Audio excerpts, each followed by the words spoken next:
Hello, everyone. I'm so sorry I missed last Monday. I was taking time to enjoy the final days of my winter break as I am about to start winter quarter literally tomorrow. If you don't know, it's your girl, Jasmine Phipps. I'm your host with Spilling Tea with a POC podcast. Welcome back to episode 2. We made it this far. We're going strong. If you haven't yet, follow me on Instagram at Spilling Tea with a POC.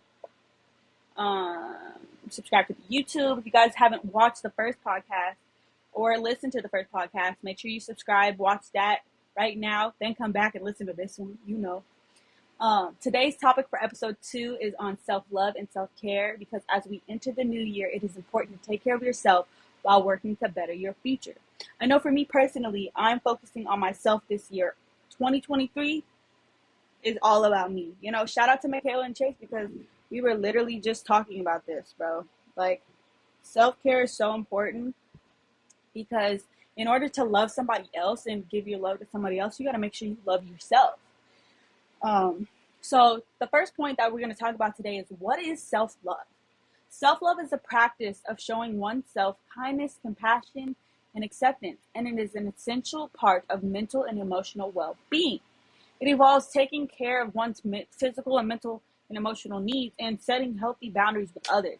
It is not selfish or conceited, but rather a healthy appreciation for oneself and one's worth as a human being. Developing self-love can improve self-esteem, reduce anxiety and depression, and help you lead a more fulfilling and happy life. I know that's right. I know for me personally, we're about to get a little personal. Hold on, wait a minute. But I know for me personally, I was just talking to Michaela and Chase about this. I know for the longest I wanted to see who I was and what I looked like in a relationship. However, I didn't realize that in order to be in a relationship, you have to make sure that all your cards are in the right, you got to make sure the cards in your hand are right, I don't know if that was the right analogy, but you got to make sure that all the cards in your hands are right, because you can't give yourself to somebody else if you're not right within yourself, yeah. And I have a lot of trauma I have to heal from. I have a lot of stuff I got to go through, and discover about myself before I get into a relationship. But, that's just me.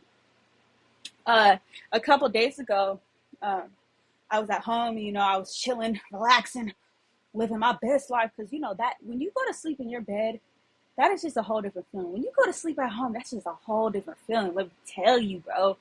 But anyways, I woke up with my dad one morning, because he does quick mornings every day. They wake up at like 3:45. They get started on Zoom. They do affirmations. They work out. They read a book. They talk about their vision boards. They pray.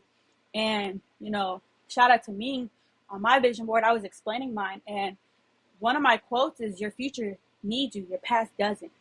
And I just want to touch on, as we enter this new year, it's important to let things go and let toxic and unhealthy relationships go.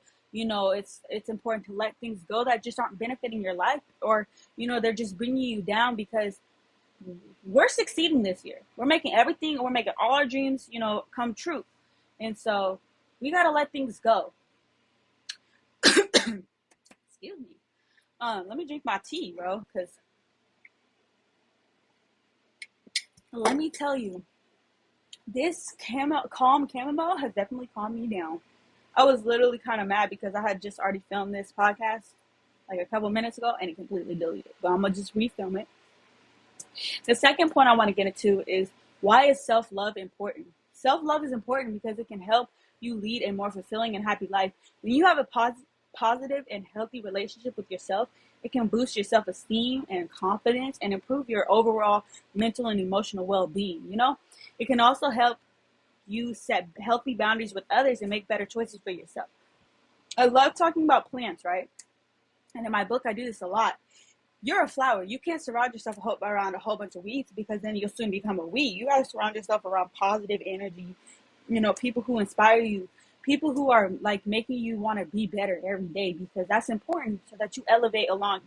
People who want to, eat with you, not, just eat themselves and watch you suffer, But then also, you got to realize that it's okay to want people to eat. but they just don't have to eat at your table.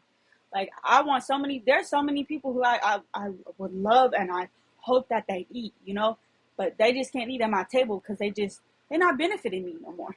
They're not inspiring me to be better. They just, causing a lot of stress. So you got to let those people go. In addition, self-love is essential for self-care and self-compassion. When you have self-love, you are more likely to take care of your physical and mental health and be kind and understanding towards yourself when you make mistakes or face challenges. Overall, self-love is an important foundation for leading a healthy and happy life. So, I got it tatted on me. Love yourself first. I got to put myself first, Lucian. I got to put myself first. You got to put yourself first. It's important to put yourself first because you're the one writing your success story. You're the one waking up every day and, grinding hard, trying to get this degree or trying to, make this money. You got to wake up. You got to realize you got to put yourself first because you're the one who's going to make it happen. Nobody else can make it happen for you. So some self-love tips that I have for y'all today. I'm going to go through some self-love tips. But there are many ways to cultivate self-love, and the specific practices that work best for you will depend on your individual needs and preferences. But here are 5 ideas to get you started. So one being practicing self-care. Take care of your physical, mental, and emotional needs by engaging in activities that nourish and rejuvenate. I can't get that word every time I stumble. Rejuvenate you. This might include things like exercising, getting enough sleep, eating nutritious foods, taking time, for the hobbies and other activities that bring you joy. Like I said in the last podcast, a car can't run without fuel, So you got to give yourself you got to feed yourself with positivity and feed yourself with little wins, like those hobbies, getting those hobbies started and, getting better at those hobbies so that you feel good about yourself and you feel like I'm doing something I love. So another step, tip 2, is setting healthy boundaries. Respect yourself and your needs by setting boundaries with others. This might involve saying no to commitments or requests that don't align with your values or well-being and setting limits on the amount of time and energy you spend on certain activities or relationships. If that dude ain't adding anything for your life and you just constantly down and sad because he ain't texting you or he ain't, if he wanted to, he would type stuff. If he ain't doing that, then you just gotta let him go. If it's a one-sided friendship and you always the one to make sure that things happen or you always the one to text him, you just gotta let it go. It's 2023. I don't got time for anybody but me, I got time for people because I gotta have time for Chase and, Michaela, but you gotta just find that balance. Tip 3, be kind to yourself. Practice self-compassion by speaking to yourself with kindness and understanding. When you make a mistake or face challenges, try to respond to yourself with the same warmth and understanding you would offer to a friend. You are your own ride or die. At the end of the day, nobody's got your back like you do. So you got to make sure that you're kind to yourself and taking care of yourself. And when you look back at that mirror, you love yourself because you're the one who's working your butt off, grinding every day. You're the one waking up every day, going to class. You're the one putting in that work. You got to make sure that you love yourself and be kind to yourself because if you won't, nobody else will type stuff. So tip number 4 is take responsibility for your feelings and actions. Take ownership of your feelings and actions rather than blaming others, because when you don't accomplish something or you fail at something that you wanted to succeed in, that's nobody's fault but yours. It's not a fault. It's nobody's fault, though, at the end of the day. I'm not going to put it like that because it's nobody's fault, but you got to make the decision to, keep going. And you can't blame that you didn't succeed in this because your mama did this or your daddy did this. You can't do that. You got to just keep going and keep pushing. This can help you develop a stronger sense of self-agency and self-worth. And then tip number 5, the last and final step, is seek out supportive relationships. Like I said, surround yourself with people who support you and respect you and who make you feel good about yourself. Avoid relationships that are unhealthy or toxic. And I want to add this in there. Not everybody needs to know your dreams and goals because not everybody got that same vision that you got for it. I can tell my goals to Chase and Michaela, but I got to also make sure that I don't tell it to everybody because not everybody don't see it the way I see it. but I know that they're on the same level. Like, they got the same mindset as me. So I can go ahead and share my dreams and my goals with them. And also, they inspire me. Like, we all wake up every morning. I'm not gonna say make each other feel bad when we don't, but like, I personally feel bad when I don't, because I'm just like, well, Michaela woke up today. I need to wake up too, because we got to be there to support each other and push each other during that workout, and vice versa for Chase too. Like, I gotta be there. We gotta get those gains, bro. We gotta get in the gym. But yeah, there are many ways to practice self-care, and it can look different for each person. Here are some examples.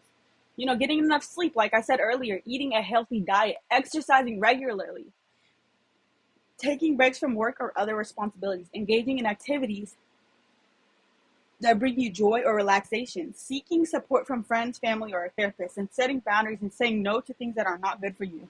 Remember, cultivating self-love is a journey and it takes time. Be patient with yourself and know that it's okay to make mistakes along the way. You can't succeed without having failed. Nobody in this world who is successful has not failed. It's okay to fail. Failure is good. When you fail, you're in the right direction for success. I know that's right. But I'm going to close up today's episode with a summary. Self-care is the practice of taking care of your own physical, mental, and emotional health. It is about taking time to prioritizing your own well-being and taking action to support it. Self-care is important because it helps you maintain balance and manage stress. When you take care of yourself, you are better able to handle the demands of your daily life and pursue your goals. Because you got to worry about yourself. I got to put myself first, Lucius. I got to put myself first. I just think about that all the time. Like, I got to put myself first. And if you don't like that, then deuces. But yeah, I just wanted to end today's podcast with self-love is important. Let's all work on self-care, self-love this year, so we can grow and become better plants. I love using, the analogy with plants, because you got to plant your seeds to success tomorrow. Well, not tomorrow, but you got to plant your seeds to success in soil that's, rich. You don't want to plant your seeds in some dry soil. You don't want to plant your seeds in rich soil, and then you want other seeds to come around that, but you want those good seeds. So you got to surround yourself with positive people and people who inspire you, because that also adds a lot to, that self-love and that self-care aspect. But thank you guys so much for listening. Thank you guys so much for the support. I love you guys so much. If you haven't yet, go ahead and follow me on Instagram at Feeling Tea with a POC. Go subscribe to my YouTube. Next video will actually be on YouTube. It's also going to be recorded like this, but next time I'm going to show my face. I kind of did this a little last minute like last time, but I'm trying to get back into the mindset that I'm in college and stuff. But thank you guys so much for listening. Tune back in next Monday. I will not be skipping any more Mondays. I promise y'all. This is a dedication. If y'all definitely want to come on a podcast, let me know in the DM at Spilling Tea with a POC on Instagram. Gotta plug my Instagram. If you guys don't know, I'm gonna be republishing a book soon. My book called Bringing Your Vision to Life at the end of this month. So stay tuned for that. My website is on the way. Like, I had to do a little bit of changes. So if you click on my website right now, it'll say Jasmine's under construction. But that's underway. I'm so excited to, share my success and see your guys' success. If you guys have something that you accomplish, make sure to share it with me. I'll repost it on my page. When I'm eating, I want to see everybody eat. That's how I grew up. That's who I grew up around. My dad does that. When he eats, everybody around him eats. And so that's how I want to be too. Shout out to my dad. I hope this podcast right now does not delete. I forgot. But I love you guys so much, and see y'all next week. Thank you guys for listening to Spilling Tea with a POC. We out.